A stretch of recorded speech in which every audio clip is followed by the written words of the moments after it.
To'rtko'l tumani musiqa va san'at maktabida 9-aprel Qoraqalpog'iston Respublikasi Konstitutsiyasining qabul qilinganligining 32 yilligiga bag'ishlangan tantanali bayram tadbiri o'tkazildi. Tadbir tuman hokimi o'rinbosari Umid Allaberganovning kirish so'zi bilan boshlandi. U o'z nutqida Qoraqalpog'iston Respublikasi Konstitutsiyasining qabul qilinishi mamlakat va respublikaning siyosiy, ijtimoiy va huquqiy taraqqiyotida ulkan qadam bo'lganini ta'kidladi. Shuningdek, Umid Allaberganov Konstitutsiyaning xalq uchun taqdim etgan erkinliklari va huquqlari haqida so'zlab, uni qadrli hujjat sifatida yuksak baholadi. U shuningdek, har bir fuqaroning o'z huquq va erkinliklarini hurmat qilish, qonunlarga amal qilish hamda jamiyatni rivojlantirishga hissa qo'shish zarurligini ta'kidladi. Tadbir davomida O'zbekiston va Qoraqalpog'iston respublikalarining madhiyalari yangradi.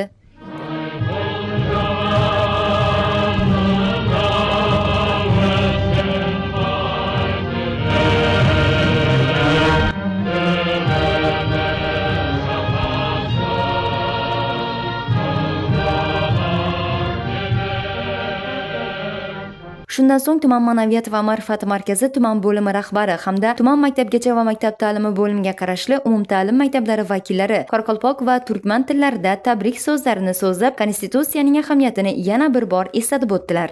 9-aprel Qoraqalpog'iston Respublikasi Konstitutsiyasi bayrami. Usul munosabat bilan respublikamizning barliq aymoqlarida bayram kechalari o'tkazilmoqda.